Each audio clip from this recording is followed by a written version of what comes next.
पता नहीं कि दिल में ख्वाब सी जेड़े लै गया सी दी वालदा ते मैं लै बैठे। यूनान में पाकिस्तानी नौजवान एक्सीडेंट में जान की बाजी हार गया। डेड बॉडी पाकिस्तान पहुंचने पर मां का मैयत पर फूलों से इस्तकबाल, वीडियो सोशल मीडिया पर वायरल। हाँ पापा टेंशन नहीं लैनी, मैं हुण काम ते लग गया वां। जिस दिन डेड बॉडी आवनी सी उस दिन शिपां दी हड़ताल हो गई। अस्सलाम वालेकुम नाज़रीन, उर्दू पॉइंट से मैं हूं आपका मेजबान शाहिद बशीर कंबो। चंद रोज कबल से सोशल मीडिया पर एक वीडियो वायरल है जिसमें देखा जा सकता है कि मां अपने बेटे की मैयत पर फूल की पत्तियां नछावर करके उसका इस्तकबाल कर रही है। मेरे साथ मौजूद है राजा गुलाम हैदर जो कि यूनान हादसे में वफात पा गए थे, उनके वालिद राजा अमजद साहब। इनसे जानते हैं कि इनका बेटा कब यूनान गया और कैसे उसकी डेथ हुई। राजा साहब, सबसे पहले तो वो आपके दुख में बराबर के शरीक हैं। आपका जो बेटा है राजा गुलाम हैदर साहब, वो कब यूनान गए और कैसे ये हादसा पेश आया? मैं 5 साल पहला यूनान गए, मतलब कि हूँ आके तो उन्हें अपने मतलब कि पैरों ते खलोता सी। रात ਨੂੰ 1 ਵਜੇ ਮੈਨੂੰ ਭਾਂਜੇ ਦਾ ਫੋਨ ਆ ਜਾਂਦਾ ਵੇ ਕਿ ਤਿਆਰੀ ਕਰ, ਕੋਈ ਇਸਲਾਮਾਬਾਦ ਕੰਮ ਪੈ ਗਿਆ ਵੇ ਤੇ ਦੁਆਨੇ ਜਾਣਾ। ਜਦੋਂ ਵਾਪਸ ਆਏ ਹਾਂ ਘਰ ਦੇ ਨਜ਼ਦੀਕ ਪਹੁੰਚੇ ਹਾਂ ਤੇ ਦੁਨੀਆ ਦਾ ਕੋਈ ਹਿਸਾਬ ਨਹੀਂ ਮਸਲਾ ਕਿ ਨਜ਼ਰ ਆ ਰਿਹਾ ਵੀ ਇਤਨੀ ਦੁਨੀਆ में। मैं ਉਹਨੂੰ ਕਹਿੰਦਾ ਵਾ ਯਾਰ ਦੁਨੀਆ ਇਤਨੀ ਹੈ, ਸਮਝ ਨਹੀਂ ਆਉਂਦੀ ਕੀ ਹੈ। ਉਹ ਮੇਰਾ ਨਾ ਕਾਰ ਦਾ ਦਰਵਾਜ਼ਾ ਖੋਲਦਾ, ਮੈਨੂੰ ਕਹਿੰਦਾ ਥੱਲੇ ਲੋ ਥੱਲੇ ਲੱਥਾਂ ਤੇ ਮੇਰੇ ਨਾਲ ਗੱਲ ਲੱਗ ਗਏ। ਉਹ ਮੈਂ ਉਹਨੂੰ ਕਹਿੰਦਾ ਯਾਰ ਦੱਸ ਹੋਇਆ ਕੀ ਹੈ, ਪਤਾ ਤਾਂ ਲੱਗਿਆ ਹੋਇਆ ਕੀ ਹੈ। ਮੈਨੂੰ ਕਹਿੰਦਾ ਗੁਲਾਮ हैदर ਫੌਤ ਹੋ ਗਏ। क्यामत का सीन सी मेरे वास्ते। मेरे को ना बोलना हुआ ना मेरे को मसला कि कोई गल अगला लफ्ज मेरे को निकलते ही नहीं। मैं उत्थे खामोश हो गया और मेरा पूरा जिस्म जी है कि ये पता लगता सी भी यह पोजीशन सी मेरे जिस्म की कमन लग पिया है।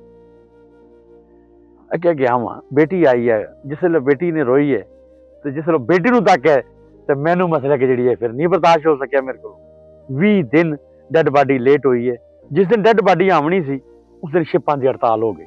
लेकिन बड़ी कोशिश है मेरे भैणा भरावां दी, मेरे दोस्तां दी, मेरे बेटे दे दोस्तां दी, उहदे मामू दी, बड़ियां कोशिशां करके ते मसले कि जिहड़ी है कि डेड बॉडी 18 दिन बाद 19 दिन बाद पाकिस्तान पहुंची। जिस वक्त डेड बॉडी आई है ते बड़े दिल च अरमान सी कि यार एक पुत्र है वो आवेगा, उहदी शादी करांगे। पता नहीं कि दिल में मसला कि जिहड़ी है कि ख्वाब सी जेड़े लै गया सी दी वालदा ते मैं लै बैठे। बस अल्लाह दी करनी हुई। वो जिस गड्डी ते उन्हें आवना सी उस गड्डी ते उहदी लाश आ गई। ऐसा पता लग गया होवे थे एक्सीडेंट होया कि जे किसी ने दस्सिया होवे की होया? घर आया वालदा नूं पैसे पाना है, बिल्कुल दुकान तो तकरीबन कोई 50 फुट दूर रह गया वे ते बल्दिया दा उत्थे डैंपर आया वे, स्पीड सी, मोटरसाइकिल के उत्तों दी गुजर गए। मौके की डेथ हो गई है। उसके नाल एक लड़का सी जिहड़ी है कि वो पार खलोते सी।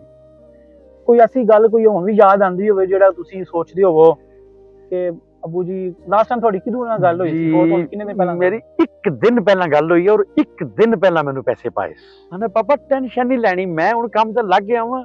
तुसां घर जाना वे, तुसीं फिरो टुरो अपनी जिहड़ी है ना बड़ी मैनू गल याद आ ना पापा, तुसीं झस लवो ठीक है। वो लफाज मैनू नहीं भुल रहे, वो जेडे मैं पैसे बैंक चो ले वो पैसे मैनू नहीं भुलते पे कि यार मेरा तो अल्लाह तो बगैर हुण आसरा ही नहीं रह गया।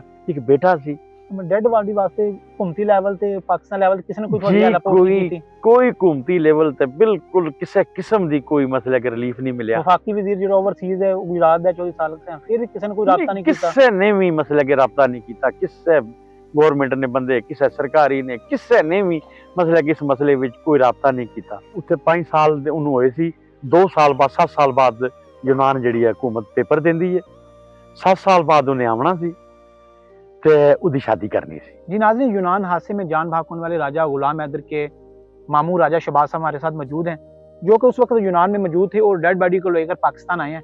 इनसे इस वाक़या के बारे में पूछते हैं कि ये वाक़या कैसे पेश आया। जी सर, मैनू कॉल आई है रात को 9 बजे, हादसा होया है शाम 6 बजे 18 तरीक जुमे का दिन सी। दोस्त ने फोन किया कि तुसी घर पहुँचो, जरूरी एमरजेंसी है। मैं घर चला गया। तकरीबन मैनू उन्होंने जाके 10 बजे तक दस्या कि यह मसला हो गया, हैदर इस दुनिया तो नहीं रहा, तो तुसी हुण नाल चलो बाडी की शनाख्त करने वास्ते। असी चले गए हैं दूसरे जिले में सी, यानी कि मेरे तो अगे 2 घंटे का सफर है। असी उत्थे राती तकरीबन 12 बजे पहुंचे हैं ਅਸੀਂ ਗਏ ਆ, ਥਾਣੇ ਗਏ ਆ, ਹਸਪੀਟਲ ਗਏ ਆ। ਅੱਗੋਂ ਰਾਤ ਕਾਫੀ ਹੋ ਚੁੱਕੀ ਸੀ। ਅਸੀਂ ਜਾ ਕੇ ਪੋਜੀਸ਼ਨ ਦੇਖੀ ਹੈ, ਟਰਾਲਾ ਸੀ ਬਲਦੀਆ ਦਾ ਕਚਰਾ ਚੁੱਕਣ ਵਾਲਾ, ਉਹਦੇ ਨਾਲ ਹਿੱਟ ਹੋਇਆ ਤੇ ਵਫਾਤ ਪਾ ਗਿਆ। ਫਿਰ ਅਸੀਂ ਇਹਦੀ ਬਾਡੀ ਦੇ ਇੰਤਜ਼ਾਮ ਲੱਗ ਪਏ ਕਰਨ, ਉਹ ਕੀਤੇ ਅਸੀਂ ਲੈ ਕੇ ਫਿਰ ਪਾਕਿਸਤਾਨ ਆ ਗਏ ਹਾਂ। ਫਿਲ ਵਕਤ ਉੱਥੇ ਵੀ ਪਰਚਾ ਹੋ ਗਿਆ ਹੈ। ਬੰਦਾ ਉਹ ਡਰਾਈਵਰ ਹੈ ਜਿਹੜਾ ਉਹ ਡੱਕਿਆ ਜੇ, ਤੇ ਹੁਣ ਉਹਦੇ ਖਿਲਾਫ ਇਨਸ਼ਾਅੱਲਾ ਕਾਨੂੰਨੀ ਕਾਰਵਾਈ ਹੈ ਜਿਹੜੀ ਉਹ ਕੀਤੀ ਜਾਏਗੀ। ਸਭ ਡੈਡ ਬਾਡੀ ਲਿਆਉਣ 'ਚ ਹੁਕੂਮਤ ਦਾ ਕੋਈ ਆਪਣਾ ਅਮਲ ਦਖਲ ਹੈ ਜਾਂ ਤੁਸੀਂ ਆਪਣੀ ਬਲਬੋਤੇ ਤੇ ਨਹੀਂ, ਲਿਆਏ? ਅਸੀਂ ਆਪਣੇ ਜਿਤਨੇ ਪਿੰਡ ਨੇ ਬੰਦੇ ਆ, ਅਸੀਂ ਇੱਕ ਤਨਜ਼ੀਮ ਬਣਾਈ ਹੈ। ਅਸੀਂ ਮਿਲ ਕੇ ਬਾਡੀ ਆਪਣੇ ਸਾਰੇ ਜਿਤਨੇ ਏਰੀਆ ਪੂਰਾ ਹੈ ਨਾ, ਅਸੀਂ ਕਾਲ ਦਿੰਦੇ ਆ, ਉਹ ਸਾਰਾ ਇੰਤਜ਼ਾਮ ਹੈ ਸਾਡੀ ਕਮੇਟੀ ਉੱਤੇ ਕਰਦੀ ਹੈ। ਤੇ ਕਿੰਨਾ ਖਰਚਾ ਆ ਗਿਆ ਬਾਡੀ ਲਿਆਉਣ ਤੇ ਬਾਡੀ ਤਕਰੀਬਨ 2600-2700 ਯੂਰੋ ਹੈ ਜਿਹੜਾ ਉਹ ਲੱਗ ਜਾਂਦਾ ਬਾਡੀ ਤੋਂ ਪਾਕਿਸਤਾਨ ਪਹੁੰਚਣ ਦਾ। ਪਾਕਿਸਤਾਨੀ ਕਿੰਨੇ ਬਣ ਜਾਂਦੇ? ਤਕਰੀਬਨ 7-8 ਲੱਖ ਰੁਪਏ ਬਣ ਜਾਂਦਾ। नहीं हुकूमती लेवल थोड़ी किसी किस्म की कोई आला पोर्ट नहीं है। लेवल है। राजा गुलाम हैदर के नाना अबू राजा ज़काउल्लाह हमारे साथ मौजूद हैं। इनसे जानते हैं कि राजा गुलाम हैदर के बारे, इनकी कोई ज़िंदगी के साथ इनकी कोई डिस्कस कोई बातें कोई याद आती हूँ। 2 दिन पहले मेरी तय मतलब गुलाम हैदर की बात हुई है। मैंने बोला कि हैदर बात क्यों नहीं करते हो, बात क्या करो। कहता है नाना अबू मुझे डर लगता है, हर दफ़ा मुझे यही कहते हैं आप कि पैसे भेजो। पैसे तो मैं भेजता हूँ जब मिलते हैं, लेकिन कि मुझे डर लगता है आपसे। मैं कहा कोई गल नहीं डरना। सुनिया थोड़ी कोई शादी भी करवाना चाहते सन?